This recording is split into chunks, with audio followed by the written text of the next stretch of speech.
दर्द हो रहा है। आज मेरे को थोड़ा पेट में भी बहुत दर्द हो रहा है, बार बार ऐसा लग रहा है कि मरोड़ उठ रही है बार बार। तो कोई पूछेगा क्या खाया था, तो कि खाने को तो रोटी भी थी, खिचड़ी भी थी, दो चीज़ थी। अगर ज़्यादा कहीं तबीयत मबीयत गड़बड़ हो तो खिचड़ी खा लो, और अगर अच्छे दमदार हो तो रोटी निपटा लो। पर मेरी भी बुद्धि मारी गई थी, अकेली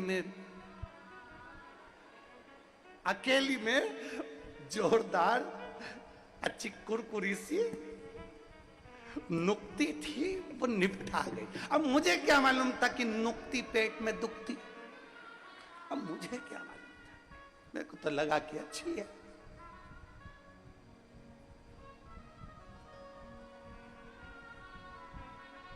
अब वो मैं तो खा गई। अब मुंह पे रुमाल रखकर बैठे हो, दांत में तकलीफ। अर्थात शिव महापुराण की कथा कहती है, मेरे भोलेनाथ, मेरे ओघड़दानी अमरनाथ जी की गुफा में कहते हैं बैठकर, पार्वती सुन, दो पतवार से नाव पार होती है, उसी तरह दुख के साथ सुख है और सुख के साथ दुख है। एक पहले चलती, फिर दूसरी चलती, फिर एक चलती, फिर दूसरी चलती। सुख आएगा, दुख आएगा, सुख आएगा, दुख आएगा, सुख आएगा, दुख आएगा, और अंत में मंजिल तक पहुंच जाओगे। बस तुम्हारी नैया पार हो, भटकना नहीं है।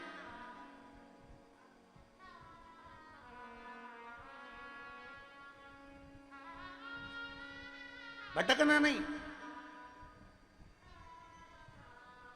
अगर हम इस सुख दुख की नाव में सवार हैं, मंजिल तक पहुंचना है तो परमात्मा का, रामकृष्ण परमहंस जी से मां जगत जननी करी, मांग तुझे क्या चाहिए, आज मेरा दिल प्रसन्न है क्योंकि तेरे शिष्य ने तेरे लिए सोचा है, तो बोल तुझे क्या चाहिए। रामा बोल दे, रामा, हे बाबू मुंह से बोल तो सरी। रामकृष्ण परमहंस जी कहते हैं, मां आज एक इच्छा है मेरी, वो तू पूरी कर देना। मां कौन सी इच्छा है, बोल रामकृष्ण परमहंस। मां पूछ रही है कौन सी इच्छा। तब स्वामी विवेकानंद जी का स्मरण आया और रामकृष्ण परमहंस जी ने कहा, मां इतना जरूर करना, जब मेरे अंतिम क्षण हो, प्राण छूट रहे हो मां, तब तेरी गोद में मेरा सिर रखा हुआ हो और मैं अपने धाम को चला जाऊं। बस इतनी क्या कर?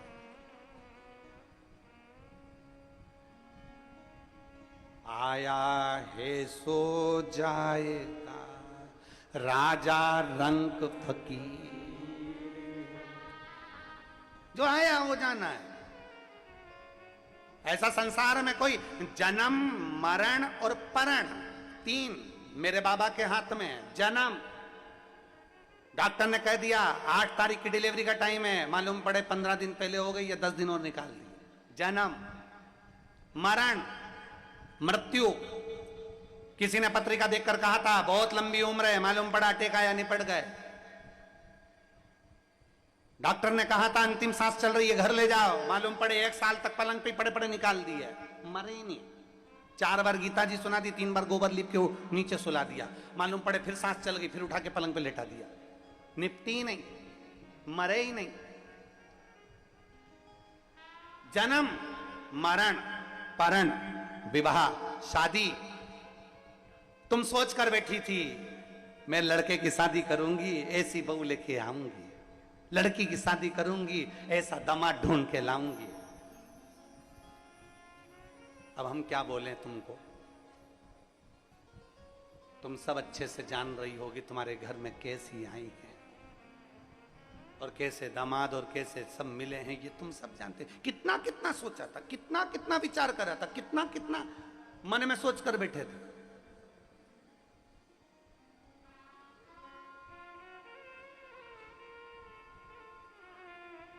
पूर्ण करने वाला देवाधिदेव महादेव, जन्म, मरण और परण, तीन मेरे महादेव के हाथ में है। कब जन्म होना है, कब मृत्यु होना है, कब शादी होना है, ये महादेव जानते हैं। तुम कितना ही विचार कर लो, यहाँ जाऊंगी ये पूजन करा दूंगी, वहां जाऊंगी वो पूजन करा दूंगी, जल्दी से ब्याह हो जाएगा, ऐसा कर दूंगी वो ब्याह हो जाएगा, ऐसा कर लेंगे तो वो ब्याह हो जाएगा। सारी दुनिया का काम कर लिया, सब कुछ कर कर देख लिया, तब आखिरी में एक काम कर कर देखो, मेरे देवाधिदेव महादेव को एक लोटा जल चढ़ाकर अशोक सुंदरी का स्पर्श कर कर देखो, बाबा विवाह भी करा।